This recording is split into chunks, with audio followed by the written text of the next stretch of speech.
All right. Assalamu alaikum warahmatullahi wabarakatuh, everybody. This is your brother, Preacher Mars, the host and comedian of the Shout Out Show. Hope that you're having an amazing Wednesday. I want to commend just everybody who made it through the Wednesday. Shout out to the Denver Nuggets winning their first NBA title.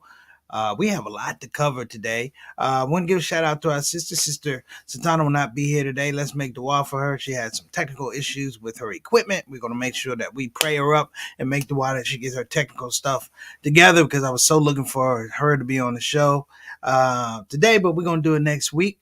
That's number one. Also, I want to give a shout out again to my nephew, Jordan Thomas in Milwaukee, who graduated this Friday. All praise to Allah, and came in from New York, went back to White Plains, but not before he got his degree, and he is on his way to do his internship.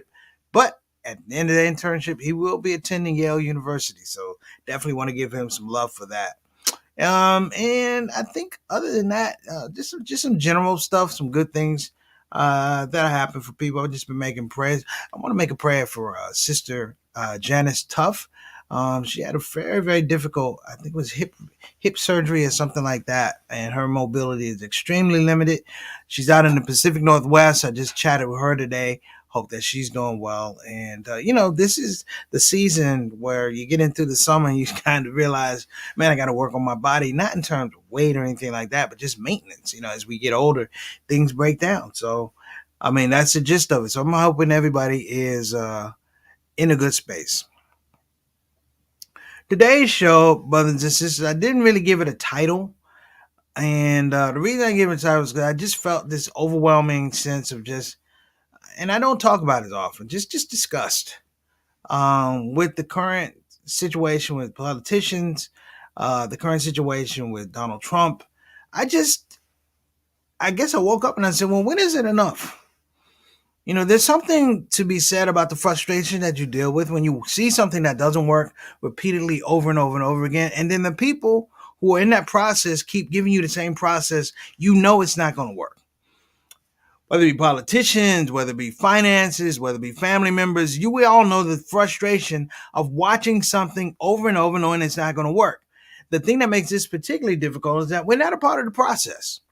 We are not a part of the process. We have all these streaming services, right? We got Hulu, we got Netflix, we got Prime Amazon, you got Tubi, you got all these things. We're right now in the middle of a live stream, a streaming channel called Trump Foolishness. And what I mean by Trump foolishness, because here's the thing. I understand Donald Trump, but he understands the fact that he is not alone. That he has inculcated a generation of people who believe that he can do no wrong. And as I want to say, as evidence of that, he's walking around going, I could do no wrong. But I'm going to show some things today, and I'm going to make a case, if you will. I'm going to make a very solid case about what I'm talking about. Because this is endemic. At this point in time, I woke up this morning, just like, is anything moving? Is there an all-out war against logic and progress? Over and over and over, I see, and I'm an optimist. I'm an optimist, but I see that progress is receding. That it's harder and harder to get out and do the right things because the things that are wrong are celebrated. I spent time just going through Instagram, and I don't do this often, but I went to Instagram and I watched reels, and I went through the reels. These are like little snippets. And these reels are ridiculous. That we spend so much time, I want to say, poison our system with things that just don't matter. Things that you normally on a bad day, you wouldn't give a damn about. But here we are going through it. People are celebrities or people are influencers. They're not smart. They're not compassionate. They're not merciful. They're not real. But we've created this space, if you will, or we've allowed this space where people can exist. And one of the people that are existing in this space is Donald Trump, former president of the United States. I started today wondering, after watching very little of his indictment being down in mine. I watched very little. What I do, and I was talking to a brother about this earlier, Des, what I like to do is I like to just sit back and I like to forecast. I like to see where something is going. And watching the permissibility that's been afforded to this man, I really have a serious doubt that he's going to do any time. Even if he's found guilty, they're not going to they're not going to arrest this man. Somehow, some way, he's going to get off. Now, does it bother me? Yes, it bothers me because there are people in prison right now who are doing long time. Sorry about that. Doing long time and they're innocent. You know, they have the Innocence Projects. People are coming out of prison doing 30, 35 years, and they were innocent. Here we have a situation, and brothers and sisters, I watch all the stuff that can come out with all the security experts, all the analysts, all the lawyers, all the prosecutors. This thing, if it were anybody else, we wouldn't even be talking about it. You know why? Because at 6 a.m, the police would have gone and then got this indicted person and taken him to jail the way they did Roger Stone, the way they did Michael Cohen. What makes this guy special? We believe because he's a president. Stay tuned. We're going to be right back. Don't you move.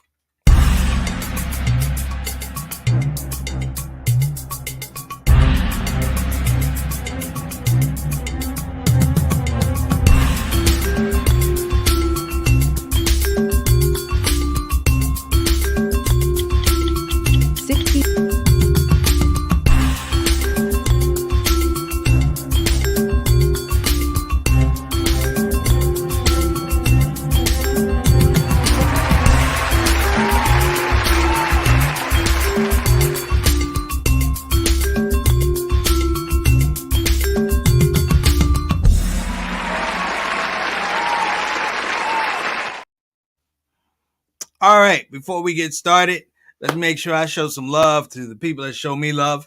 I have done so for the past 2-3 years. Of course, I'm talking about the ShOUT family. We talk about there's been some stars on the stage. We got stars right here. Stars in the building. That's what we like to say. So I want to make sure I take some time to recognize everybody because you know what? Though we're once a week, I just appreciate people coming by and checking on a brother, tuning in. This is an open format today, just so everybody knows. So you can say, or I'm going to listen to comments. It's not for me to have this long dialogue today. It's just not. And the reason I say that is because the more and more I get into a space where I'm talking about facts, I get frustrated. You know, if I talk about things and it's not wrong, I'm always looking for a resolution to make it right. I haven't seen that. And I guess in everybody's intellectual capacity, there is elasticity to say, okay, I'm going to give you the benefit of the doubt, but this is not one of those cases. This is not one of those cases where a person has been given benefit of the doubt. It's a case where they flouted that someone gave them the benefit of the doubt. It is a monument to laughing at a governmental system that has been cruel, disproportionately cruel to African Americans, Native Americans, Latinos, the poor, women. And here we have this situation where we are celebrating it. And shout out to CNN and shout out to Fox for not giving us pictures of Donald Trump going to an Italian restaurant or a Spanish restaurant in Miami to celebrate his birthday. It wasn't newsworthy. I agree. So let's get our people in. Assalamu alaikum warahmatullahi wabarakatuh, Sister E. Peace and blessings to you, Brother Derek, and your young warrior, Juwan. Hope that you're doing well, surviving that Houston heat. I know it's kicking in, so hang in there. I think you guys have some storms coming that way. I know it's definitely Dallas. I think Houston might miss it. But in any event, good to see you on the show as always, and thank you so much for watching out for your brother.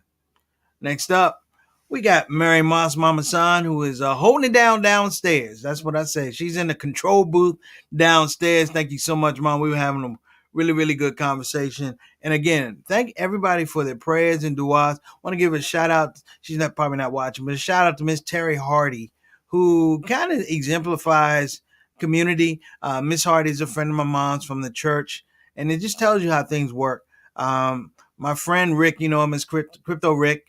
He's been trying to get me out to do pickleball, and I finally went out to do pickleball, and he introduced me, and the lady, her name is Miss Barbara. Miss Barbara recognized my last name, and she said, oh, and she said, oh, I know your mother. And Miss Barbara put my mom's name on the prayer list and the sick and shut in list, and people were sending cards, and it was this beautiful thing. And then today, I'm trying to hustle, get breakfast right. Knock on the door, and the lady said, I'm Terry Hardy," and she said, "I sent your mother a note." I mean, she was giving me the riot act. "I sent your mother a note, and I put a card, and I put a check in it, and I didn't hear anything." And I said, "Stop, Miss Hardy, come on in." And these two sat and had just a wonderful bounty of fellowship, just sitting there talking. And that's what community is about, man. I was really happy. Miss Hardy, peace and blessings to you. Thank you so much for spending time with us this morning. All right. Wa alaikum assalam rahmatullahi wa barakatuh. My dear big brother, what's going on, Bilal Salahuddin and his queen, Sister Sonia? Good to see you in the spot, man. Appreciate you. I meant to show the picture. If anybody still wants stuff from Tarif Al Tar, the 50% off coupon is still good. And you can get some great stuff. And the 50, and believe me, it's wonderful stuff. Bilal, is it good stuff? You'll let me know later. Bilal bought a bunch of it, and it's 50% off. So basically, it's high end stuff, and you're paying a fraction of the cost. And I'll even pick up the cost if that's what you need. Make sure you go to permissiblelaughter@gmail.com. Let us know what you need. The code is already there. My good friend, and shout out to him, Jordan Richter, set it up, and he just wants people to have good product and smell good and have the perfumes. Ladies, it does have a female line of good stuff, so make sure you go. All right. My main man, Altar Rashid. Wa alaikum assalam rahmatullahi wa barakatuh.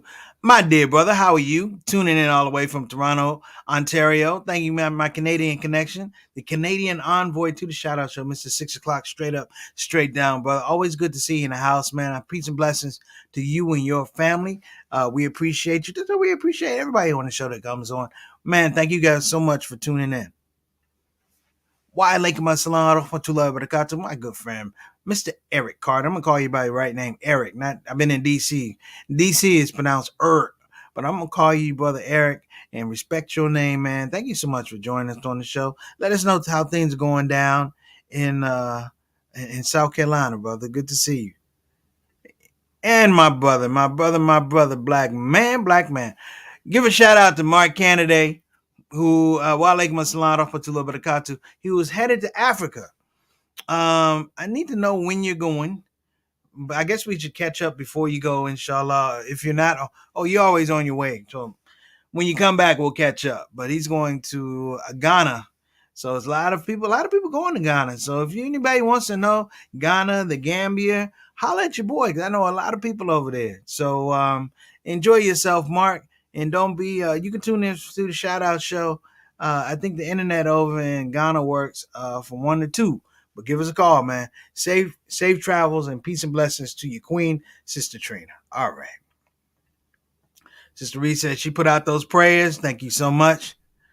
And one of the stars of this weekend, wa alaikum assalam rahmatullahi wa barakatuh, my little brother JT. Man, I should have had the pictures on here, people. I don't even know what I'm thinking. Man, I had such a good time in Milwaukee. It was a brief time. It was a brief time, but it was a full time. I got to see my brother watch his last baby leave the nest. That was number one. And I think the thing that was really, really beautiful is just it was a family celebration. People sometimes they make these celebrations about them as opposed to the children. And I just remember sitting there. The graduation was at night. It was started at like 8 o'clock. So I was kind of wishy-washy about that. But I was enjoying myself so much. I remember I looked at my watch. I was like, I got to go pray. I went to the side of the track football field, prayed, came back, and it was just amazing to see. It was just amazing to see this little guy, Uncle Preach. I was Uncle Preach to him, still am, but he was a grown man now. He's 18 years old, and life is just ahead of him, and I was inspired by it. So, JT, thank you so much for letting me share my nephew. I appreciate it. And we had a good time. And I got you at the restaurant too. I told Mahmoud about it. Okay, you got, oh my goodness, lightning struck your tree. Do not go out there, Reed. Do not go out there. All right, all right, all right. And I'm gonna give a shout out. What's going on? Sister Sonia, Salahuddin, You're not on. I like the fact that you represent. Oh, Song said the oils are excellent. The oils are excellent. So we're gonna keep that code so you guys can get whatever you want to. And if you have people that Sister Sonya knows those are some real oils. Jordan Richter is the real deal in terms of oils and we like to say luxury scents. He's that dude. The thing that's interesting is um he mixes a lot of the oil, so you get the good stuff. Oh, speaking of which, why alaikum assalam rahmatullah barakatuh. Sister Janice, we were just talking about you. Everybody, the person I said that was in the Pacific Northwest and we need a prayers and du'as, this is her on the show. This is Sister Janice. Sister Janice is she's rehabbing. She told me she got in a little under a mile walk, and that's a big deal, Sister Janice. So uh you walk that mile and we're gonna pray for you for another mile. I really, really hope that you feel better. She's so sweet, everybody. Just like everybody's on the show, just really, really sweet. We appreciate you, Sister Janice. Feel better.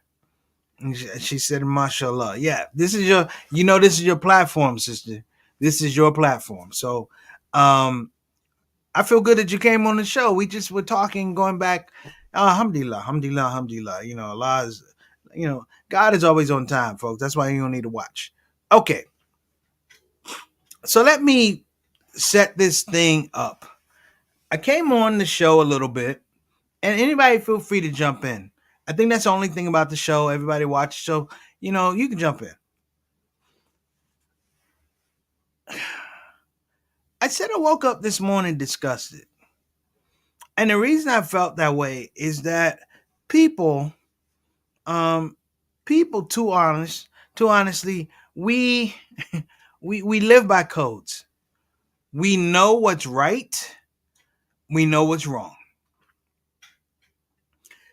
One of the parts of being a young man when I was Christian and a young man when I was Muslim was whatever my behavior was, good, bad, and in between. It didn't matter because I always knew what was right and what was wrong. And it's not how you treat somebody, it is that, but it's how you feel about how you treated someone. To be honest, lying, being deceitful, being aggressive, being abusive, these are things that they don't sit well on your soul. So what we've had to do for the last couple of years here is that we've had to watch people get proficient, increase their efficacy in being mean to one another, and establishing an us versus we relationship with everything from finance to law to crime. It's us versus we. And we have this air, if you will. This word is coming about, and I like the word. I like the term. It's whataboutism. We have a culture that is steeped in whataboutism. So when you do something, you don't take responsibility for what you do. You say, well, what about that? Case in point, Donald Trump, when he got caught saying, hey, you can grab the women and the da da da da. Instead of saying, I was in error, that was wrong, it was a what about? Well, what about Bill Clinton? Well, what about so and so? Here we are talking about these files, these classified files. He's going, well, what about Hillary Clinton? What about Joe Biden? What about, you see what I'm saying? One thing my father instilled in me and my mother instilled in me is you're going to be accountable. When the dust settles and we get the facts, if it don't bulge your way, you're going to be accountable. That's if it's a good outcome and a bad outcome, you're going to be responsible. Now, I want to give you a case in point, and I'm going to put this up here. The woman I'm about to show you is a woman named Reality Winner. That's her name, Reality Winner. She was in the Air Force.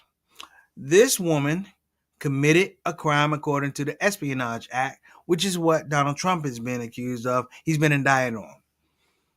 Essentially, this woman was in a situation where she was around classified files. They listen into other people's conversations. She was a linguist, but she came across the fact, and here's something that you should know.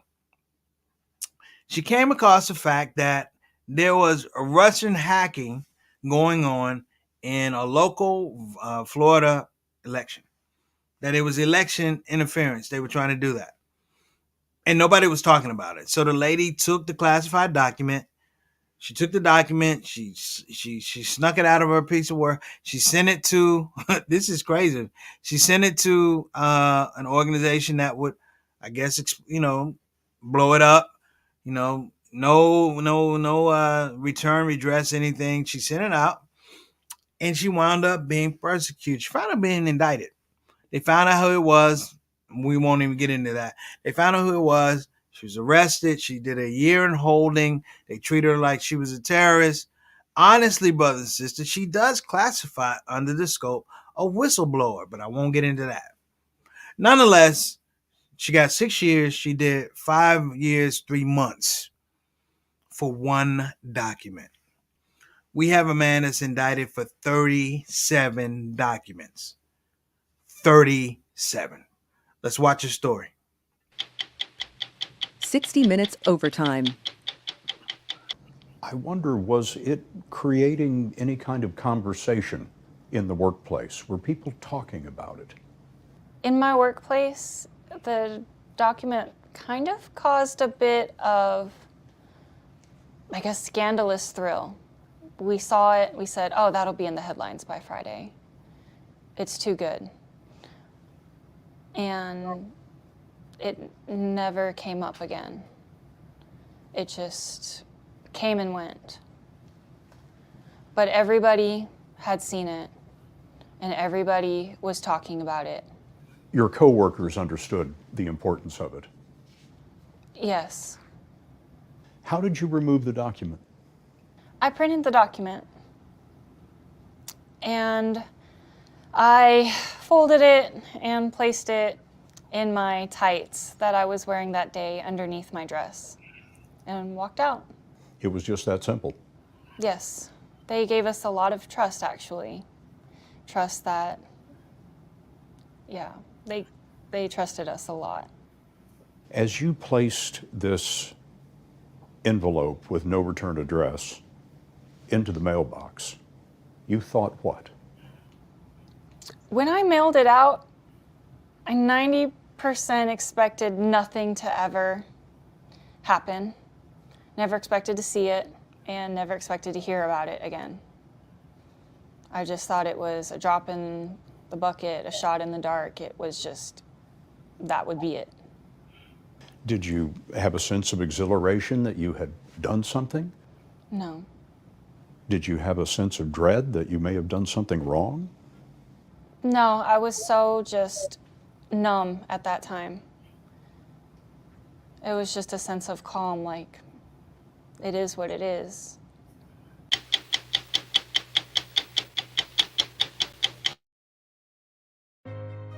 Tarife Atar. The scent of enlightenment.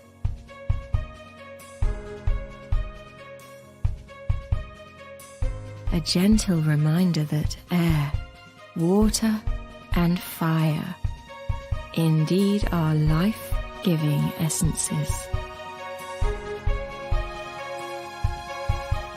Appreciate the intersection of time and luxury.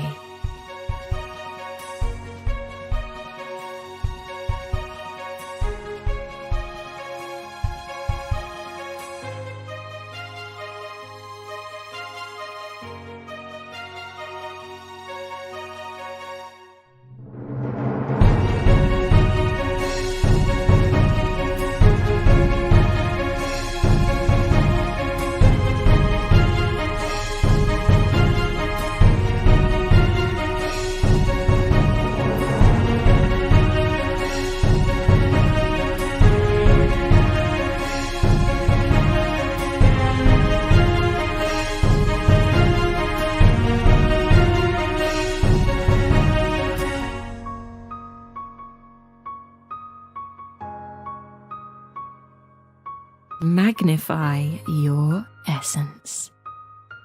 Tarife Atar.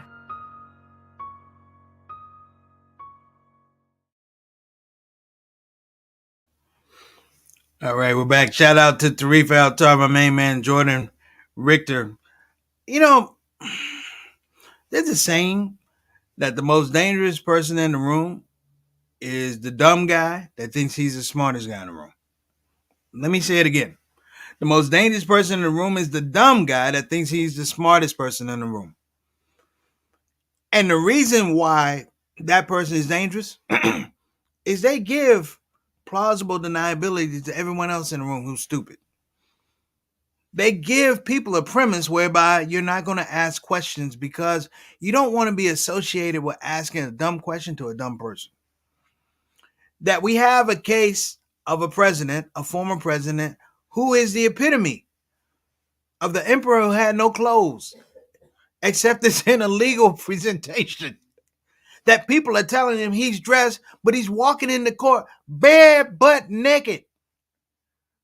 How, brothers and sisters, how have we gotten to this point?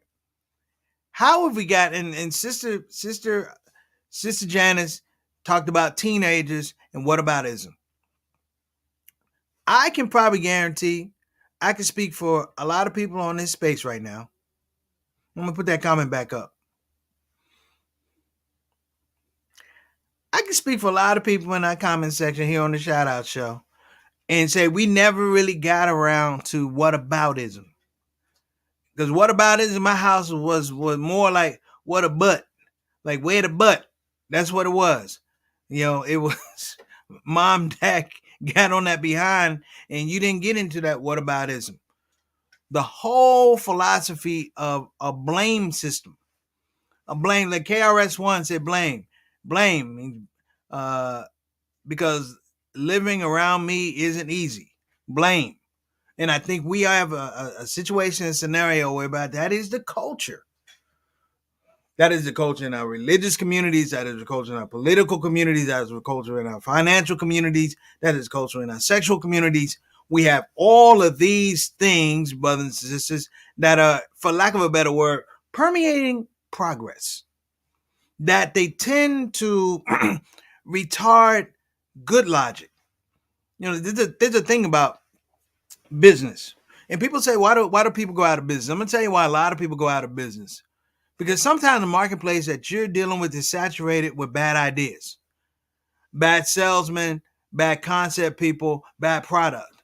And you will spend your energy and your resources trying to fight to the front of that line. And when you get to the front of that line, they go, what do you got for me? You don't have anything because you spent all of your resources. Yeah, all your prayers, all your du'as, all your energy, all your contacts to a market that was subpar. We're dealing with a justice system that is subpar. And we're going to see this thing, and let's just forecast that there will be a situation or a scenario whereby Donald Trump will be he'll be afforded some type of compromise. Some type of compromise. That people have engaged in whataboutism so much that whataboutism becomes the alibi. I thought I'd never see this. Whataboutism becomes the alibi. In Utah, there's a woman. She wrote a children's book talking about children getting over the loss of a parent. And she killed her husband with fentanyl. This will be a case of whataboutism. If you watch that court case, people said this was a dangerous woman.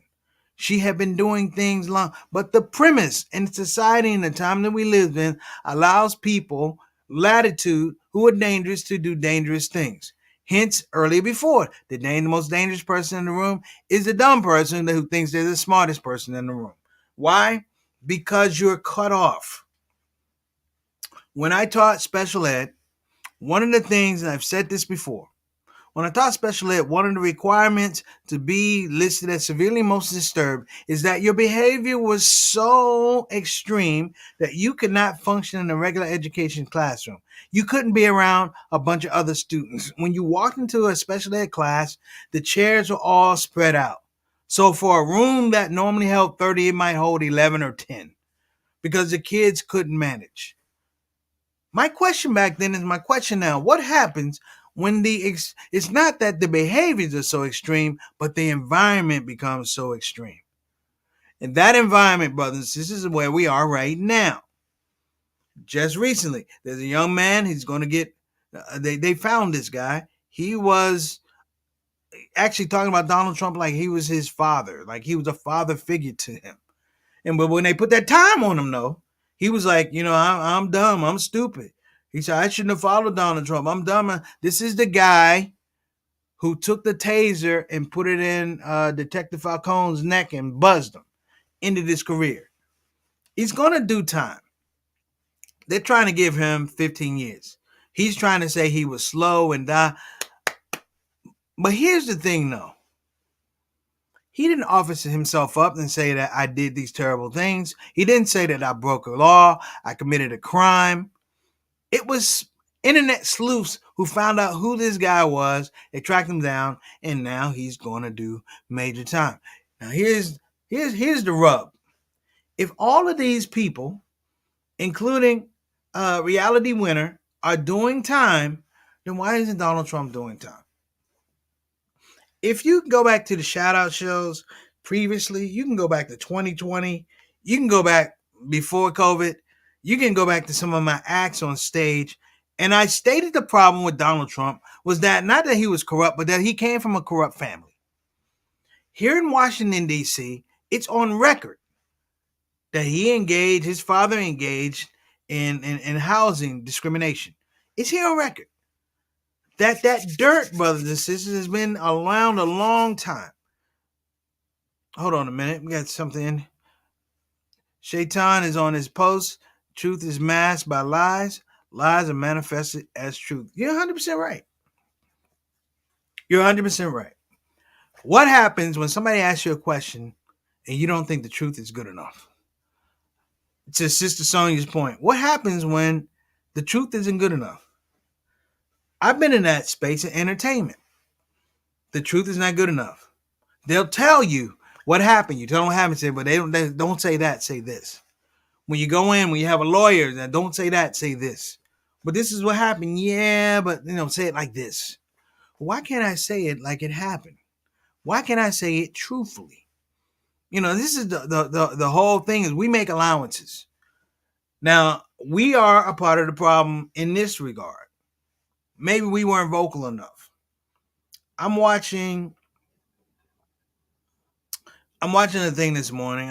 My mom and I are having breakfast, and there's a new movie coming out. It's a black horror comedy movie, sort of like the old things that the Wayans did. And the guy is sitting there, literally black man, literally in a dress, hair done up in a bun. I mean, and he's talking about his life and how he grew up in Chicago, a trans man. And I'm sitting here and I'm like, well, I can't watch this. I literally looked at my mom and said, I can't watch this. And the reason I couldn't watch it was because I wasn't raised that way. I'm not telling this man don't give an interview. I'm not telling him don't be a writer. I'm not telling him don't make a film. Okay, but I might have to say that this is not the way this is not the way I was raised.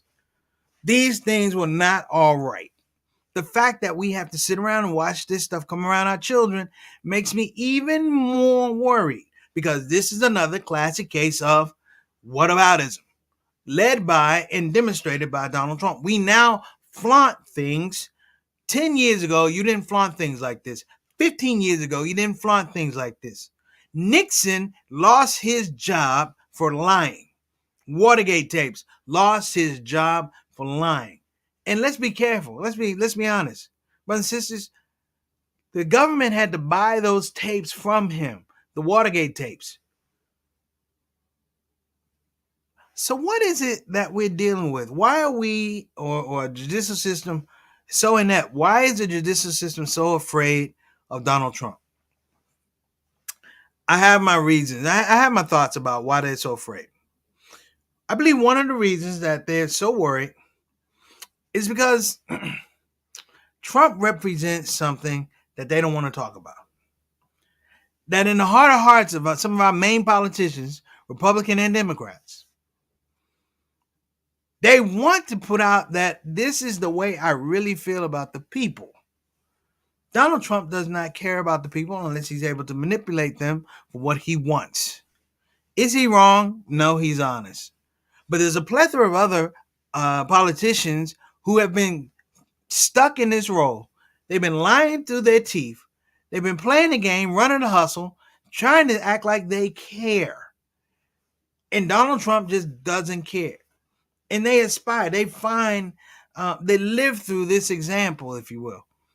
You know, and they had an old gangster named John Gotti. In fact, his grandson fought Floyd Mayweather somewhere. It was a disaster. I won't get into it. But they talked about John Gotti, and he would go into these cases, and it seemed like nothing would stick, nothing would stick. They used to call him the Teflon Don. Well, we got a Teflon Don now, a Teflon Don Trump. And the reason why he's Teflon, because he's got everybody scared. You know why? Because it's sort of like being plugged into the Matrix. If he goes down, the whole Matrix goes down. For these people who've been living their lives like I'm a MAGA, I'm a MAGA, I'm a MAGA, I'm a MAGA, I'm a MAGA.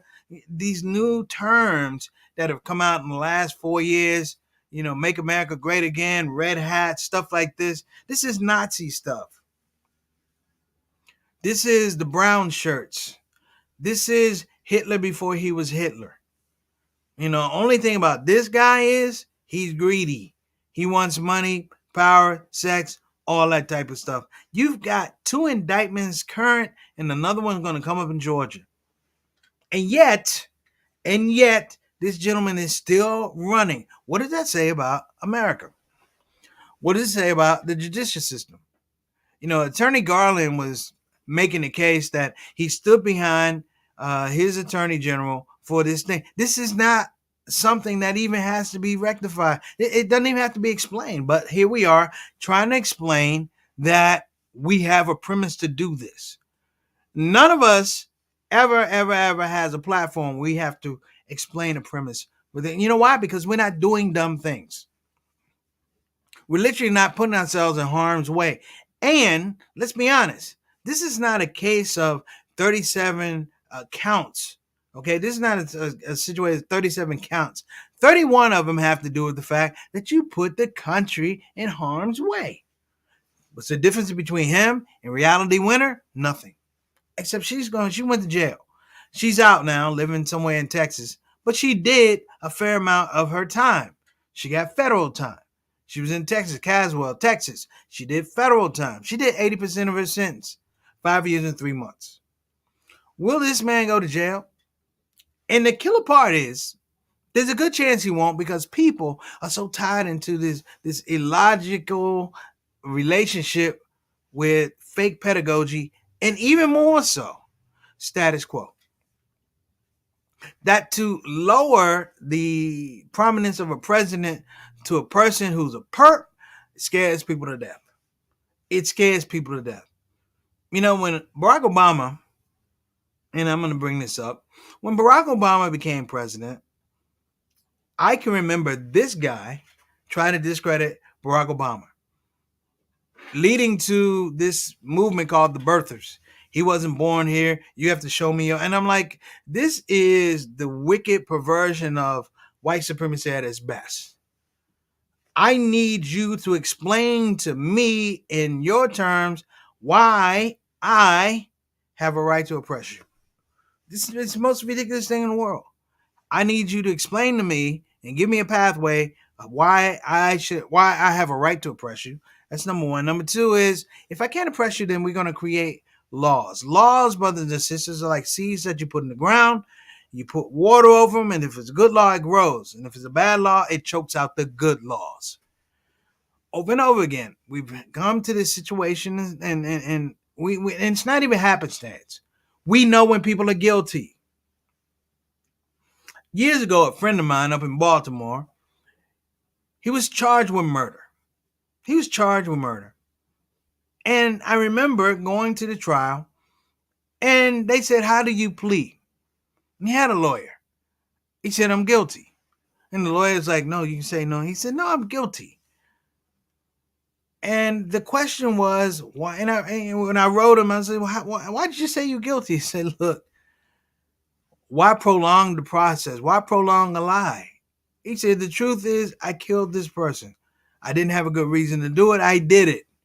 He says, "I don't want to be 2-3 years waiting on an outcome, I know the outcome. Think about this, brothers and sisters. Just like this sister, reality winner.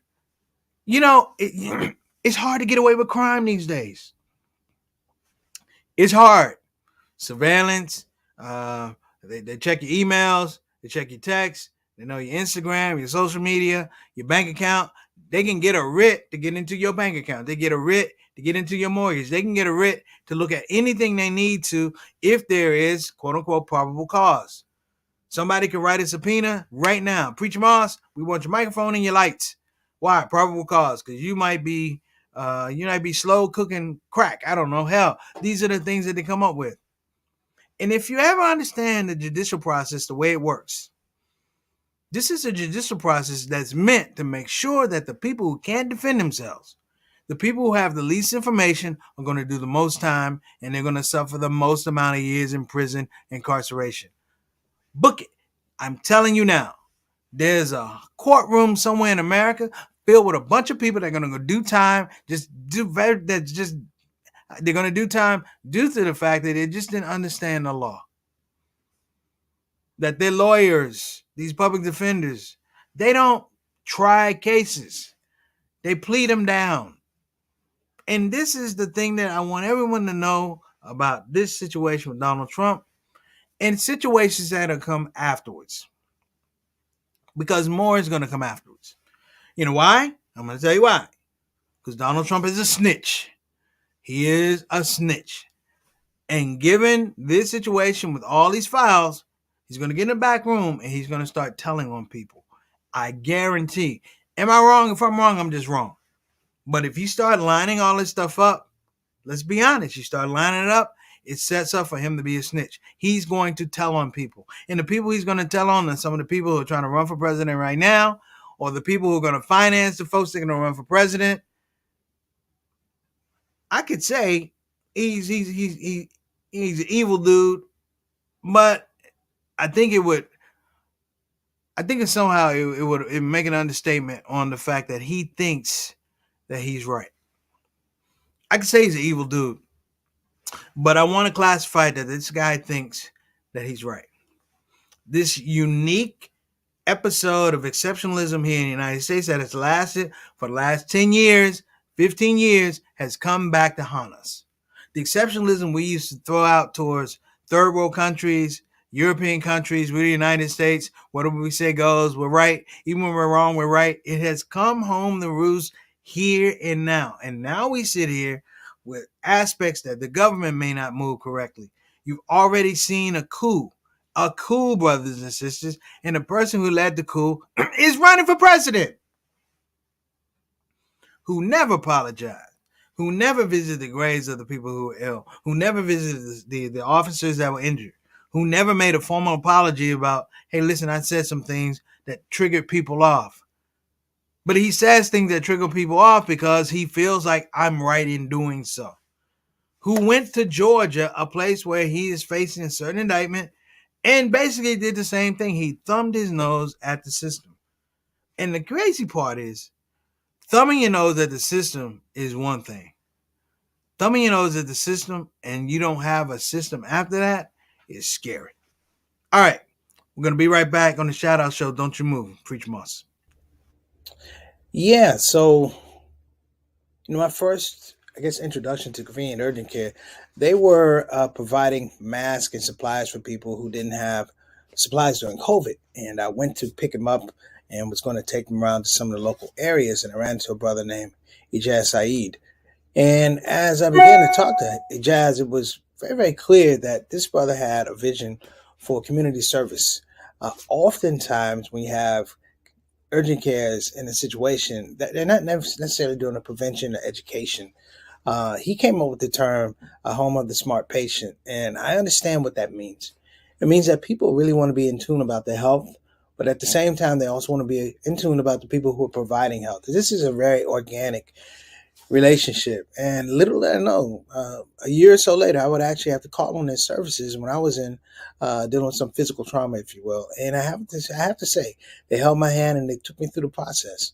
The offerings of telehealth, the offerings of being able to walk in consistent. I was in pretty bad shape, but they treated me like I was the president of the United States, not that one, Obama. Okay, I'm joking. But what I want to say is the professionalism, the dedication, the care, compassion, and the consistency, all the things I just named, makes convenient urgent care the space you want to go to. 3 locations in the Houston area: Cypress, Pasadena, and Parker Road in Houston. But I want to say the overall conceptual understanding of convenient urgent care is that they care for their patients, even when the patients don't know how to care for themselves. Check them out. All right, we're back. Shout out to Convenient Urgent Care, my main man. Ijaz, feel better, man. Peace and blessings to your family. Keep him in your duas. Everybody's going through a little bit of a time. So, to carry on what I was talking about, this is not for me to rail against Donald Trump. I have to talk about the system because we have these systems that allow people to do these things. I was doing a report one time talking about the Holocaust, and people don't understand that the Holocaust was a gradual thing. There were allowances that were made. First, it was you can't have certain books. You have book burnings, okay? So that means that you're not going to have competing information what people are going to give you. So there were book burnings. We have the situation now. We're banning books now. Is a coincidence? No, it's not a coincidence. But I think the thing that was really, really interesting was the use of humor. And in this regard, I'm not talking about stand-up comedy. I'm talking about cartoons. Now, the Muslim world has, been, of course, we've been disheveled by cartoons. People making cartoons of Prophet Muhammad, peace and blessings be upon him, and we just lose our mind. We tear up stuff. We issue ourselves to violence. Not smart. But the history of the cartoon is interesting because the history of the cartoon, when you look at a continuum of what they would put in the paper to show the features of Jewish people, right? I get into Semitism, anti-Semitism. I'm just talking about how people make allowances. And this was made with Jewish people, and they would put their faces in a cartoon. And over a period of time, the Jewish face went from being a Jewish face, a beard or whatever, lock, whatever. It went from that to being slimmed down so that the contour of the face didn't look like a person. It looked like a rat. And just in that space, you began to dehumanize people. I feel in this situation that the justice system here in the United States, our system of justice, has been long complicit in dehumanizing people. And it's a situation scenario where justice, it doesn't touch other folks. Like, we're not in the atmosphere of what Donald Trump is doing. They just had a thing yesterday at the White House. I think it was yesterday at the White House where they celebrated Juneteenth. So let's just put Juneteenth out there. I never celebrated Juneteenth. I don't even know why it's a federal holiday. Somebody's messing with me. You want a holiday? Here. They could have given us Muhammad Ali Day or Malcolm X Day, Elijah Muhammad Day, Marcus Garvey Day. They could have given us that. They didn't give it to us. They gave us Juneteenth, which is a reminder that black folk got slicked. They got slicked. Nobody told them they were slaves for another 2 years. In the state of Texas, they found out. Okay. Here's my point, though. I went to an event at the White House for Eid celebration. And there were a lot of Muslims, like 400 Muslims, and everybody taking pictures and selfies and waiting for Joe Biden to come out. And it hit me. And I purposely didn't stay up front because I was up front.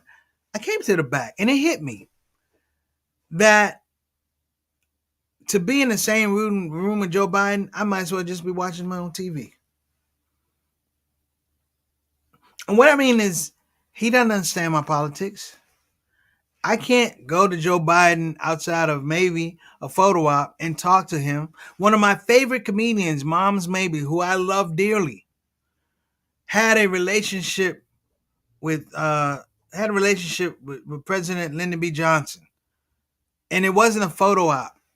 She told her in the street, these kids can't read, they need food. And she was accorded that. And we don't have that space anymore. We have this very tangential relationship with presidential understanding and precedent. Precedent. We're not talking about speaking directly to power, Mr. President, da da da. You watch things like press corps, people asking questions, you have to ask it a certain way. And we are intimidated by the office of the president. And not until Obama got in office were people not intimidated. And now we're back at this structure with Donald Trump. And let's be honest. Can I say everything he did was bad? No, I can't say that. Because there are going to be people who benefited from things that he did. But I'm talking about the flouting of the law. And that's where I have a problem. And like a lot of other people, we have problems. Because we're held to a particular standard that this person is not even close to. No fingerprints, no mug shots. Let me tell you something. When I got pulled over in Moab, Utah, and they took me, guess what I had to do? Fingerprints and mugshot. I had to take my glasses off. This is for a bench warrant for a ticket that I disputed, and ironically, I got my money back. But that's not the point. They say innocent until proven guilty, but yet you still have to give your fingerprints and your mugshots. You have to endear yourself to this thing that incarceration, even for a minute, supersedes the fact that somebody thinks that you're guilty, that the larger party thinks that you're guilty, that the powers that be believe that you're guilty. The powers that be are not engaging in any kind of logic because they don't talk to you. They don't ask you what happened. They have a set of laws. Cops, and this was interesting with George Floyd. Cops are being able to make decisions that affect people's lives. And now we have it at the highest level. There are a lot of jokes that I've written about Donald Trump. I've written a ton. This whole Mar-a-Lago thing, I knew something was wrong when basically they interviewed anybody, a bunch of people, and there was no Latinos at the club. They were like, no, we're not going to, because they'll tell you, I saw something, but then I didn't see something. I understand what it is because nobody wants to get to that level of honesty. Because at some point in time, people are devoid. They're separated from the truth. Nobody wants to talk about what it is we see, what it is we think. And over and over and over, we repeat this cycle. Today, brothers and sisters, I want you to remember Reality Winner. Though she did her time, and she may have been afforded a whistleblower status, but though she did her time, she didn't say she did anything wrong. She didn't feel wrong she was doing it. She felt that nothing would ever come of it. She felt nothing would ever come of it. She mailed it to these people, and she got caught. But my point was she didn't think anything was wrong. The ease with which she spoke about the situation, I mean, come on, folks. We have people in the United States that are riddled with anxiety on the smallest things. The whole idea of possibly doing something wrong and something that's illegal, it's drummed into our. And here we have this woman who did her time. She did her time, but didn't feel like she did anything wrong. Sound familiar? Got a president. How many files can you have? Hold on a minute. I think I got a file here from the president. I'm joking. But you can see where I'm going with this. The idea of permissibility when people are breaking laws. That somehow we look the other way on the legality of what people are doing. If you continue looking away and you continue the practice of, let me afford you this logic, as Sister Janet says, if I afford you the logic of whataboutism, what's going to come about is that becomes the whole environment.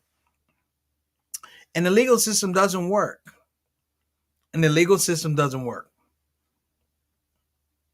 going to throw this out here because there's a whole lot of whataboutism going on right now. You have two cases of people who tried to file stand your ground. One black woman was shot through a door. Another young black boy was shot through a door.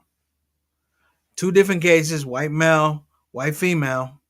Both of them yelling slurs, racial slurs, shooting people through the door. Knowing that people are on the other side and willing to harm them, they did it. One was a mother of four. She was only going to deal with this woman and talk to this woman because this woman threatened and threw stuff at her child. She tried to injure her child. You find me any mom that wouldn't do the same. What mom wouldn't do it? What mom would not do that to defend her children? That's what she's supposed to do. And this woman killed her through a door and lied about it.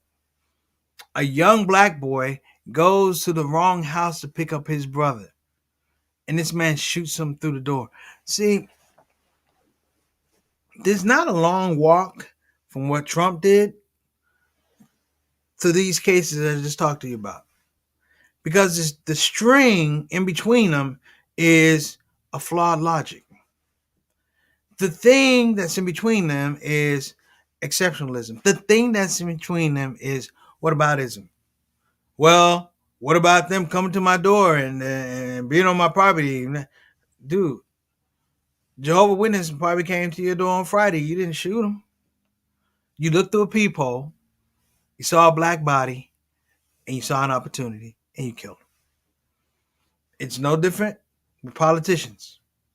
You see an opportunity to get away with murder without killing somebody because it's legal, you're going to do it. So I won't hold you guys too much longer because you've been a wonderful audience.